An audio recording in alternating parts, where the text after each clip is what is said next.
Haya mtazamaji, tukiachana na hayo tuangazie haya ambapo wingu la huzuni limetanda katika kijiji cha Thamanda Muguga, eneo bunge la Kikuyu, baada ya mwanamume mwenye umri wa miaka 26 kupatikana ameuawa na mwili wake kutupwa chini ya daraja la reli la Muguga karibu na barabara kuu ya Nairobi Nakuru. Marehemu William Masharia alikuwa seremala. Familia yake sasa inataka haki itendeke, huku maafisa wa polisi wakianza uchunguzi.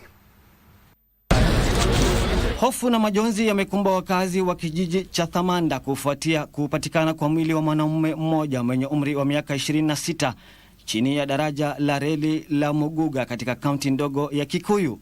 Marehemu aliyetambuliwa kama William Masharia alikuwa seremala. Familia yake imemtaja kama mtu mtulivu asiyejulikana kuwa na ugomvi wowote, jambo lililozua maswali kuhusu waliohusika na mauaji hayo. Nimepigiwa simu nikaambiwa kuna mtu anafanana na fundi tunafanya na yeye hapo kwa kazi. Nikasema nikuje niangalie ni nani. Kufika hapa nikagundua ni brother.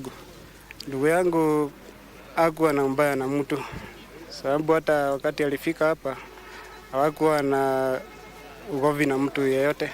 Familia pamoja na wakazi wa eneo hilo sasa wanataka mashirika ya usalama kufanya uchunguzi wa haraka na wakina kubaini chanzo cha kifo chake.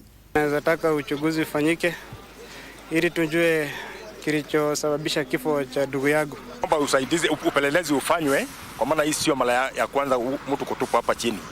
Ni kama alikuwa amelazwa chini ya reli, gari ikija imkanyange, lakini bahati nzuri naye ya Mungu haijulikani. Kwa hivyo nao watu wajitolee, waseme wahalifu ni nani, kwa maana labda wengine saa nyingine wanaweza kuwa wanajulikana. Kwa hivyo tungeomba serikali iwe macho zaidi. Afisa wa upelelezi wa jinai wa kaunti ndogo ya Kikuyu, Omondi Ogola, alithibitisha tukio hilo kupitia mahojiano ya simu, akisema uchunguzi tayari umeanza. Maafisa wa polisi wamesema mwili wa marehemu umepelekwa katika makafani ya Thogoto, huku uchunguzi ukiendelea. Kwingineko katika kaunti ya Isiolo, mvulana wa umri wa miaka 16 aliuawa wakati wa shambulizi la wizi wa mifugo, hili likiwa tukio la hivi punde katika wimbi la visa vya ukosefu wa usalama lililokumba eneo hilo kwa zaidi ya wiki moja. Penye tulipata gari ilienda kutuhamisha, driver akabeba vitu, hiyo ingine akazima simu hakuturudia. Ikiwa tunakaa hapo hivyo tukaanza kufamiwa kwa boma. Ndugu yangu ako na miaka 15 aliwawa. Baba yangu mdogo ako hospitali Kerwa, hali yake ni mbaya. Sisi tulali usiku na mchana. Ile inafanyika, hao watu jamii ya Turkana wamebora mbuzi